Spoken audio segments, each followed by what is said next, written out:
I think that this question also speaks to why you see the importance of counselors and coaches and people to ask you questions that make you think of things that are different than the way that you naturally would.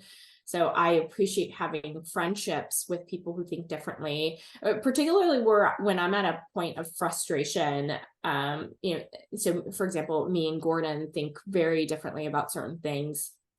Gordon, my husband, and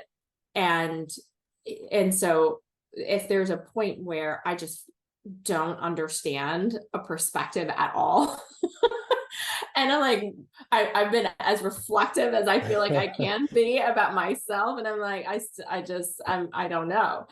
There are a handful of people in my life who have more similar trains of thought to him, and just the way that they process information. And so I'll go to them and explain it, and for sure they'll give me a perspective, usually one that's hard to hear, and sometimes that I always fully agree with, but it gives me something to think about around how can I look at this situation differently.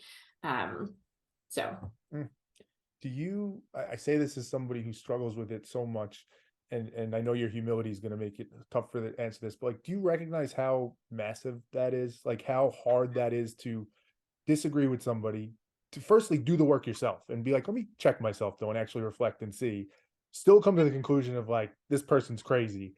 And then still be like, let me go talk to some other people and get more perspective. Like that's, to me, that's like that's amazing to be able to do. I strive to be able to do that. Like, I'm not trying to gas you up, but like, it's the truth. Like that's like, do you recognize how significant that is? Or does that just come natural to you?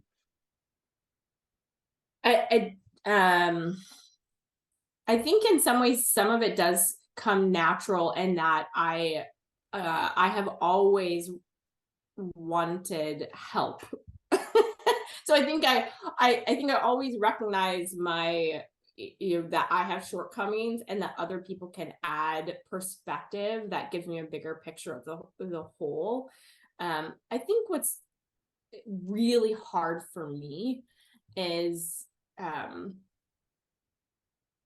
to accept that maybe like I have more things to personally change than the other person has to change, even if I'm right. In the Especially situation. when you're right sometimes, right? Especially, yeah, exactly. Especially if you're right, because then it's like, well, I know you were wrong very clearly, right? And maybe I was wrong too. And what does that mean for what I have to change? But I can only own my stuff. I can only own what I can change. And so I can't, it's hard for me not to try to push my perspective, even if my perspective is just, hey, you need to focus on changing your own stuff. I'm not going to tell you what you need to change. You just need to work on yourself, yeah. Right? But then to look, I think the real thing is, okay, well, I can't really do anything about that. I can only do something about my own stuff that I need to change, which is the hardest.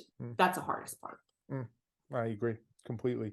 And that makes me think too, right? You have kids. I have a son. I think about this often. We're talking about such, I think, not that we have the answers necessarily, but such important like wisdom and aspects of life, and trying to figure this out. And we're articulating of like how challenging it can be and hard. You just said how hard that is.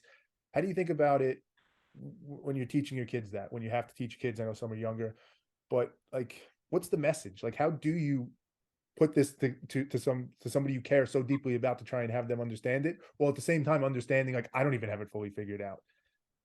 That exact way. That exact way. And your kids are who they are, just like your spouse is who they are, your boss is who they are, your neighbor, your friend. Each of these people are who they are. And I really feel like my job as a parent is to understand who that little person is. And I have 3 of them. And they're each so different. as to understand who they've already been created as. Like they are these little people, they were born this way. And so I need to understand their strengths. I need to understand the things that they struggle with. And I need to help them kind of maximize those strengths and manage the things that are harder for them. And I need to do it in a way that they know that they don't have to be perfect and that I'm not perfect. Their parents aren't perfect. And I think Gordon and I do a good job of trying to, of our kids knowing we're not perfect. We'll even talk about it. You know, we all make mistakes, but it's about learning from your mistakes and what we do with that.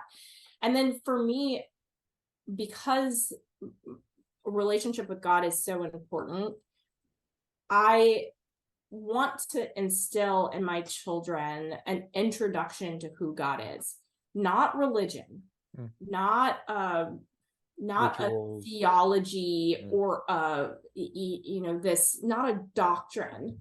I want them to have a personal introduction to who God is, and for them to seek truth, because I believe truth is truth. And if you seek it, you'll find it. But you have to be willing to seek it, and you also have to be willing to be open to it broadly, not from a narrow lens.